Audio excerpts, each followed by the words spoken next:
What's up everyone, I'm CallumOnToast, and in today's video I'm going to be showcasing some battles in the Open Great League with a triple buff team consisting of a level 50 Alolan Sandshrew with Powder Snow and a double Brick Break backline with Crocodile and Mienshao. Now before we talk about the team and get into the battles, I want to quickly talk about my thoughts about this season because so far, I'll be completely honest with you guys, I really haven't enjoyed the interlude season. You think a new season with new move updates, no elo to worry about, and a go battle week right at the beginning would be the ideal scenario for a content creator, as I have so much to showcase. But weirdly, I find the very start of the new season is when my videos perform the worst, because other creators are out here putting out like 3 or 4 rush videos every single day trying to showcase every meta relevant newly buffed Pokemon, and it's just too much content for people to consume. They can't possibly watch every video, and so views per video actually drop significantly. Now you could ask, well, why don't you do the same thing? Why don't you just put out multiple videos per day? And the truth is, I'd love to do that, but there's so many Pokemon that I just can't showcase because I can't get the buff moves on those Pokemon through the use of regular TMs. You've got Pokemon like Lucario with 8 different charge moves, so you could easily waste 30 plus TMs and still not get either of the moves you're actually wanting. So right now, I'm kind of just throwing random buff Pokemon together that don't really complement each other, and I'll be honest, I haven't really enjoyed using a lot of the teams that I've tried this season because the meta feels pretty much the same as it did last season, and I am sick of it. Now usually this doesn't worry me too much because, you know, give it a week or two and the mental upload schedule of these other YouTubers will die down and things will go back to normal, but I'll be honest, given the current state of the meta and the fact that there's no ranking this season, I can see a ton of people giving up as soon as they catch their Pikachu Libre and calling it there for the season. Now as for this team, this was actually one of the more enjoyable teams that I've tried, but again, this wasn't exactly what I wanted to showcase, so there are pretty large holes in the team. But anyways, with that being said, let's just get into the question of the day. Are you enjoying the interlude season so far? Let me know in the comment section down below, let me know why, and with that being said, let's get into the battles now. Alright, so go into the first battle, leading Alolan Sandshrew into a Shadow Talonflame. Now this is the worst core breaker I could possibly see with this team, as my backline can only hit for resisted fast move damage. Mienshao actually only has resisted charge moves right now. I was planning on running Brutal Swing, but I ended up with Grass Knot, and I thought, you know what, Grass Knot might catch a few trainers off guard. But either way, we come in with the Crocodile, and they've got so much energy, they were able to fully incinerate, farm down the Mienshao, but they actually swap out of that matchup and into a Dunsparce.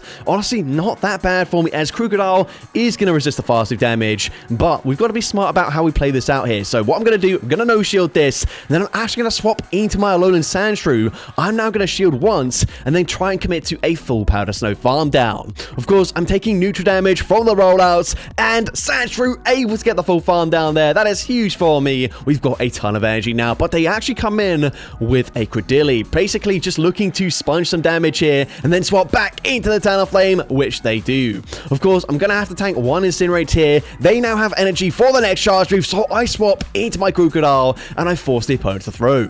We are just one Night Slash, or sorry, one Powder Snow away from the Night Slash, so we throw it straight away, avoiding taking damage from the boosted Incinerate, and now it's just a race here. Can we outpace Credilli? We get there on the CMP tie, and somehow up against the worst possible lead, we're able to take out the Talonflame, take out the Credilli, and I'm able to take that game.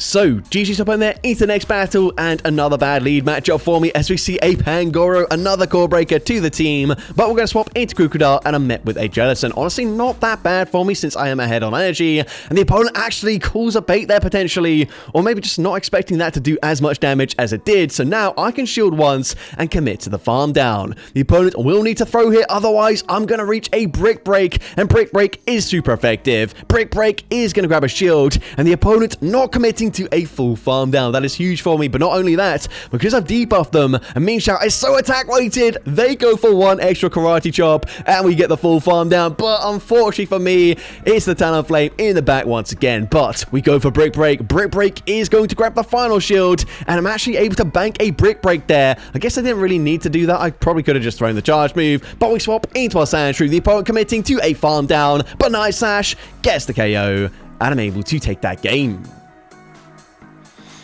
So, GG's upon their into next battle, Shiny Shadow Typhlosion in the lead here. So once again, very bad lead matchup for me. Going to be safe swapping into my Mienshao, and we've actually got Grass Knot. So you know what? We are full sending this right off the bat, and the opponent does not expect it. We flip switch advantage. They come back in with the Shadow Typhlosion, and now we can just safely come in with our Crocodile. The opponent is going to be switch locked, and the opponent is going to reach, well, back-to-back charge moves if they bait with a Thunder Punch, which they do, but that does mean that this next charge move is also going to be a double resisted non-stab Thunder Punch, so I can just safely no shield, and their final Pokemon is going to be Empoleon. So at this point, we can go straight for Brick Break. Brick Break is going to grab a shield here, but these Mud Slaps absolutely shredding through their HP. I can safely shield this up, commit to a full Mud Slap farm down, and I'm able to take out the Empoleon and take that game.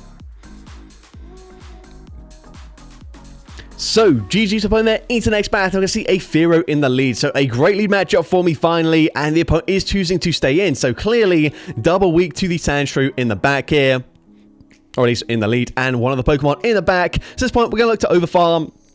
I'm actually going to shield there because I realize, of course, Drill Run is going to do a lot of damage, and they are probably double weak to this Pokemon. But then they come in with Jellicent. Now, I do have coverage on both the Crocodile and on the Mienshao. However, behind on energy, I can't really swap out of this matchup. So instead, I'm just going to stay in with the Sandshrew, grab a shield back from the opponent. At this point, I have to just let the Sandshrew go down. Now, I don't know what they've got in the back. I assume it's something probably weak to the Ice typing there, but we're going to have to let the Sandshrew go down, come in with the Crocodile. Of course, I am resisting the fast damage. They're going to swap into Victory Bell, and maybe this was an opportunity to bait with a Brick Break, but we go for Crunch, and unfortunately we don't get a debuff there, but I'm going to swap into Mienshao, and you can see just how glassy Mienshao is. A Leaf Blade gets the one shot. We can come back in with the Crocodile, but we have to go for a Crunch here. Crunch will get the KO, and now it's just a race here. Can we get the fast move farm down? No, just barely not able to do so. The opponent gonna reach a last second Surf. Surf takes out the Crocodile, and unfortunately, I do lose that game. But GG's up in there. Potentially, if I went for a Brick Break up against the Victory Bell, then I might have been able to win that game. But either way, into next battle, we're going to see a Gastrodon in the lead. Another Core Breaker to the team. Probably not that surprising that, like, basically all the meta Pokemon just completely Core Break this team. But we're going to see a Regidrago coming in. We can go for a Brick Break bait. And now I will force the opponent to throw a Charge Move here. Could have gone for a second Brick Break, but the opponent could potentially just opt for a full Fast Move farm down. So here, we're going to come back in with the Sandshrew. Don't need to shield anything.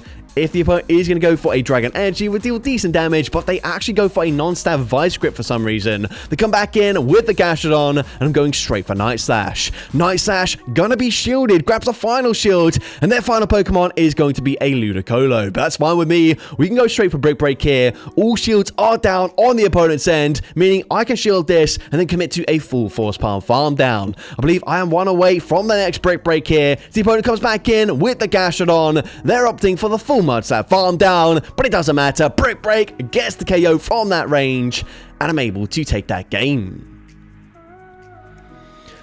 So, GG's up on there into the next battle. I'm going to see a Shadow Sizzle in the lead. So I'm going to be swapping into my Crocodile, and I'm met with a Furret. Honestly, not a bad matchup for me, especially since they don't even farm to a potential Trailblaze. This is going to be a Swift now. It does allow the opponent potentially to double shield and fully farm me down here, but we go for Brick Break. Brick Break gonna be shielded, and we can reach a second Brick Break. And of course, I've debuffed their defense. Brick Break number 2 gets the KO, and they come back in with the Shadow Sizzle. So at this point, I am going to come in with my Mienshao as I can deal huge damage with the Force Palms. They also throw on poor timing. So of course, I'm going to shield this. They full send a Trailblaze, boosting up their attack stat, but we get the full farm down. And their final Pokemon is Azumarill. So I very nearly went for a Brick Break there, but Grass Knot gonna do huge damage. Now we can come in with the Sandshrew, and this should be game over. We can outpace them here to back-to-back Gyro Balls before they get to 2 Hydro Pumps. So Gyro Ball is gonna connect, and we're able to Powder Snow, farm them down, and take that game.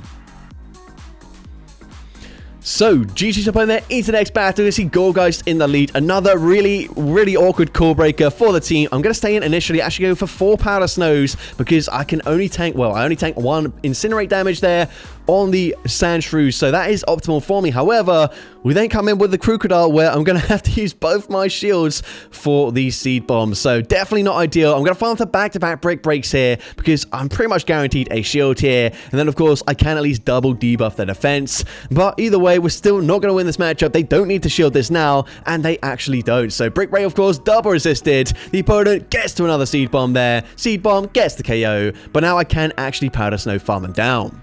The opponent not going to allow that, however, instead swapping into a Shadow Malamar, and this is another huge core breaker to this team. We go for Gyrable. I swap into Mienshao. I am going to force them to full send a Superpower, hopefully, and Superpower gets the one shot, but it does allow me to farm down with the Sandshrew. Now the opponent's going to come in with the Goldgeist, unfortunately getting off the Incinerate damage. They've got Licky Licky in the back. I thought about conceding, but you know what? Might as well just allow them to take me out with a Shadow Ball here. Shadow Ball easily takes out the Sandshrew, and unfortunately I do lose that game. But GG's up on there into the next battle. You can see Medicham in the lead. So once again, not a great matchup. And honestly, another huge core breaker. If they were on counter, I might as well just concede the match instantly. But they are on Psycho Cut. So that does give me a slither of hope because, of course, Crocodile is double resisting the fast move damage. Gonna go for a Crunch here. Crunch is going to be shielded by the opponent. The opponent is going to fire off another charge move. This time they're going to bait with an Ice Punch, which I guess doesn't really help their pacing. But they swap, they catch a charge move. However, I'm going for Brick Break. Brick Break is super effective damage, and now I'm going to swap out and catch a charge move onto my Sandshrew. The opponent full sent the Grass Knot there as they were trying to KO the Crocodile, which means we get a full Powder Snow farm down. We're not debuffed here. They come back in with the Medicham, and I can outpace to a Gyro Ball. Gyro Ball is going to grab the final shield, and Crocodile did bank a Crunch before I swapped out. The opponent has overfarmed just a little bit here, so I'm not going to overfarm by too much and risk potentially getting a move caught. So instead we come in, we go for just one Mud Slap, wait to see the Psycho Cut animation, and so we go for the Crunch. Crunch gets the KO, and their final Pokemon is going to be a Licky Licky. The opponent going to go straight for a Body Slam there, but that's fine with me. Brick Break is going to connect, and then eventually, after this charge move, I can just swap into Mienshao. These Brick Breaks doing huge damage. We get the full farm down, and I'm able to take that game. So, GG's up on there into the next battle. We can see a War Turtle in the lead. What on earth is this? The opponent's going to be safe swapping into Lucario, and I'm able to fully force palm farm them down there. Don't really know what happened, but they're going to come back in with the War Turtle. I go for Brick Break. We grab a shield from the opponent, dealing big damage here with the Force Palms. However, unfortunately, not the best situation, as even though they're debuffed here, this Sandshrew isn't really going to deal that much damage. So I'm going to go for a Night Slash whilst they are debuffed, throwing as soon as I get there. But Night Slash, yeah, you can see doesn't do that much damage. Then they swap into a Shadow Primeape. And unfortunately, having a double fighting team up against my team is very problematic for me. But we can reach the Brick Break here. Brick Break is going to grab a shield from the opponent, and now the Mud Slap does big damage. It puts them into range where hopefully we can farm them down with the Sandshrew. They go for another Ice Punch. We get the farm down, but we are very low here. Unfortunately, we've already seen even when they were debuffed, Night Slash wouldn't have got the KO there, but it certainly doesn't KO when they're not debuffed, and so unfortunately they want to come farm me down to take that game. But GG's up on there into the next battle. You can see a Gligar in the lead. Great lead matchup for me, but they safe swap into Primeape. This time a non-Shadow. Again, I'm going to shield here. I will look to try and maintain alignment this time around, as Gligar probably on Fury Cutter, which is probably a worse scenario for the Crocodile, but obviously great for the Sandshrew. So yeah, I'm happy to double shield this and then commit to a full farm down. They full sent a close combat, which was definitely unnecessary, but either way, it doesn't really matter. But now they're going to come in with a Shadow Dusknoir. I wish I had Brutal Swing here, as the opponent correctly no-shields a Brick Break that does basically no damage. And they've got access to Dynamic Punch, so I'm going to swap out, try and catch the charge move here, hoping this gets a complete one-shot. And it does exactly that, but I still need to outpace the back-to-back charge moves. We get to back-to-back, but I don't think I'm going to win CMP. So we go for Night Slash. I opt for the extra fast move, hoping they would commit to another Dynamic Punch, but Shadow Punch easily gets the KO there, and unfortunately I do lose that game. So, GG's up in there into the next battle. You see Dragonair in the lead. So, this is a great matchup for the Sandshrew. Going to stay in this matchup. And again, because they're staying in, potentially double weak to this Pokemon. Or either that, or they've just got a backline where they are hoping that if they two-shield their Dragonair, they can get alignment and then have you know, obviously an RPS backline that does beat my backline, but either way, I'm just going to match shields in this matchup here. I'm going to go for the Night Slash. Night Slash will now get the KO from this range, and the opponent is actually going to double shield. So that's fine with me. I'm happy to double shield as well. Make sure I can get the alignment that I want. We get the Powder Snow farm down, and let's see. The opponent's going to come in with an Umbreon, so I'm going to actually swap into my Crocodile here. This is my soft answer to Umbreon, of course, although if they have access to Psychic, that probably near enough one-shots the Mienshao, so I guess this is the safer option anyways. We go for Brick Break, debuff the defense, and the opponent will fire off another charge move. They go for the Dark Pulse once again, and now they swap into a Dusclops. That is huge for me. Of course, if I swapped into Mienshao and they came in with the Dusclops, I'd probably just lose the game here. So at this point, the opponent is going to fire off the charge move. Shadow Punch will get the KO from that range, but we've already got a Night Slash banked on the Sandshrew. Night Slash gets the KO there. They come back in with the Umbreon, and I'm actually going to reach a Gyro Ball on the CMP tie. Didn't even need the Mienshao for this match. Gyro Ball gets the KO. And I'm able to take that game. So, GG's up on there into the next battle. I'm going to see a Steelix in the lead. So, I do have two better answers, but I'm going to stay in with the Sandshrew initially. Going to wait for them to throw. This is just going to be a Psychic Fang, so I'm happy to let that go through. Then I swap at the same time as the opponent, but they come in with a Gorgeist. That is certainly not ideal, but I should just barely live a Seed Bomb in this matchup. So, going to no-shield that and then go for a Grass Knot. Once again, another matchup where I wish I had access to Brutal Swing, but either way, we get them into the yellow health range. Still very difficult to deal with, but we've got a lot of energy on the Sandshrew, so I'm going to go for a Night Slash. If they end up shielding this, we can reach another Night Slash here, so we're going to throw the next one after two more Powder Snows. Night Slash actually going to be no-shielded. They then swap into the Steelix, and the opponent is again going to go straight for a Psychic Fangs. This is double resisted. Absolutely fine with me. They swap into their final Pokemon, a Sableye, but we're going to resist the fast damage here, potentially even resisting everything they can throw if they've got access to Power Gem, but we've got two shields here. We already know Steelix isn't doing much damage with those Psychic Fangs, so might as well just shield here. We can now go for the Crunch. Crunch gets the KO. They come back in with a Steelix, and of course, all we need to do is fire off a Brick Break. Brick Break gonna be super effective into Steelix. Brick Break gets the KO, and I'm able to take that game. So, GG's upon there into next battle. I can see Sandshrew into a Shadow Quillfish. So, a bit of an awkward lead matchup for me here is if I swap out straight away, they're just going to outpace me to an Aquatail. So, I was hoping the opponent would throw immediately, and then I could swap out into my Crocodile. But they're going to overfarm just a little bit here, fire off the Aquatail. I'm now going to swap out, get off 1-2 Mudslaps here, and the opponent will, of course, grab a shield from me, as Aquatail, honestly, probably just gets the KO. But now they come in with a Florges. Not a great Pokemon for me to see. However, it's great that my Mienshao is avoiding it. We go for Crunch, and Crunch actually gets the debuff there. So, of course, Brick Break is non-stab. It wouldn't do as much damage there. So, quite happy that we get the debuff with the Crunch. We're now going to come in with the Sandshrew, and I'm hoping I can win CMP, but we actually don't. And you know what? We've only got one shield left. So, I'm just going to no-shield this, hoping I've put them into range where I can Force Palm farm them down. Now, the opponent is going to come in with a Morgrim. I'm now going to overfarm, but the opponent makes a brilliant catch there, catching Brick Break onto their low HP Shadow Quillfish. But do we still have some play here? We can go for another Brick Break. Brick Break is going to drop that defense. The opponent is likely committing to a full fast move farm down, and they live with 1 HP and a dream. And unfortunately, I do lose that game. But GG's to that trainer into the next battle, and again, we see a Talonflame now. For the first few battles of this video, I forgot to apply the best buddy boost on my Sandshrew.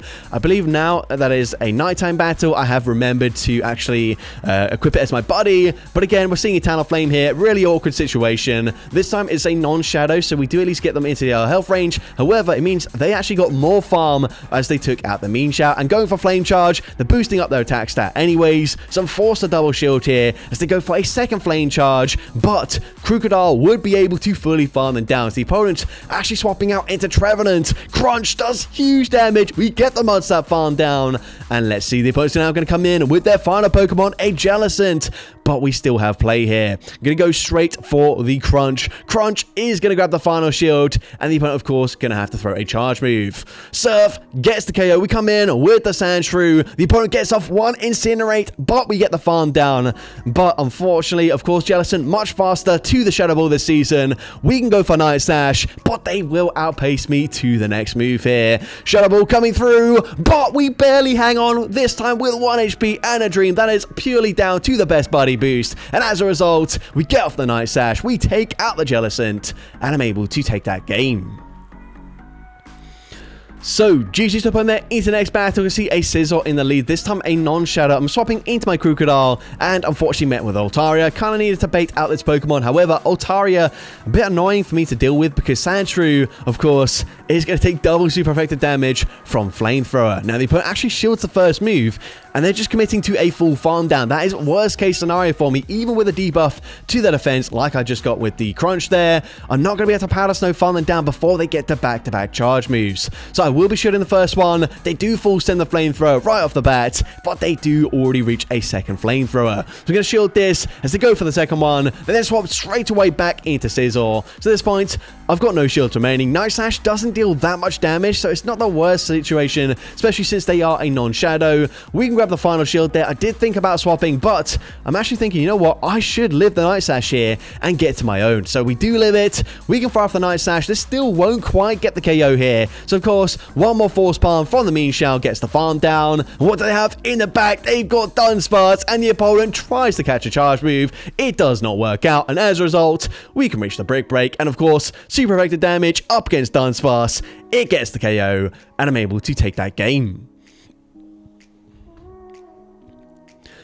So, GG's opponent into next battle. Can see Obstagoon in the lead. Another bad matchup for me. Going to be safe swapping into Crocodile, and the opponent is going to fire off that charge move. I'm going to shield this, and the opponent is going to bait with a Night Slash, but they swap into a Carbink. This is not that bad for me. So we can go for a Brick Break. Brick Break, not going to deal that much damage, but now these Mud Snaps are absolutely shredding through their HP. We go for a second Brick Break. Brick Break number 2 gets them very low, and the opponent will finally throw a charge move. However, I've put them into range where they're not going to reach another Rock Slide. We can come in, get the full Powder Snow farm down, and they should still be slightly switch locked. So I swap into Mienshao. They can swap out, and they do have a Trevenant, but remember, we could have access to Brutal Swing, so the opponent ends up shielding the Trevenant. We debuff the defense there. At this point, I cannot afford to shield this, so of course, Seed Bomb gets the KO, but now we can come back in with the Sandshrew, and I'm going straight for Night Slash. Night Slash, gonna be shielded. The opponent is gonna fire for charge move, and of course, I'm definitely gonna shield. I've now got access to a Gyro Ball after one more Powder Snow, so I throw this straight away, avoiding taking too much counter damage. Gyro Ball gets the KO there, and the opponent will actually outpace me, but this is just going to be another Seed Bomb. Seed Bomb is resisted, which means we can reach a Night Slash. Night Slash is super effective damage up against the Trevenant. Night Slash gets the KO there. We get an unnecessary attack boost just because we can, and I'm able to take that game. Now, I haven't included it, but actually every single, I believe every single Night Slash attack boost I got was right at the end of the battle, where either the game was over. I had actually one where I got one Night Slash boost, which KO'd like a 2 HP Pokemon, and then we KO'd another Pokemon right after that, which is also on like 10 HP, and we got a second boost in back-to-back attempts there. But either way, into this battle, we're going to see a Alomomola. Honestly, I probably shouldn't have gone for the Night Slash there. I should have just swapped and then gone for a Grass Knot. But either way, we do maintain alignment here, and let's see what the opponent wants to do.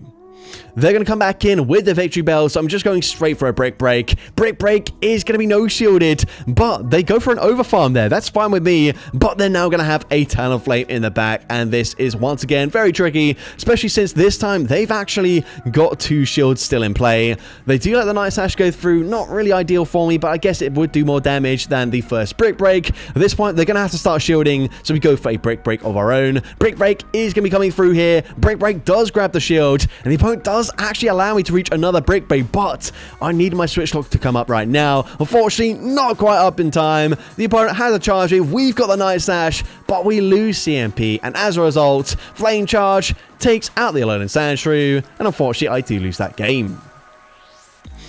But GG's to put there into the final battle of this video, leading into a Dunsparce. I'm going to be swapping into my Crocodile, and I'm baiting out a flying type Pokemon. Of course, not ideal for the Crocodile, but I did need to bait this out here. The opponent goes for Drill Peck, which I'm barely able to hang on to. Gonna go for a Crunch straight away, as I don't trust that I can live 2 more Pecks, and it turns out we wouldn't have done so, so that is definitely the right play. We've also put them now into range where we can just Powder Snow farm them down.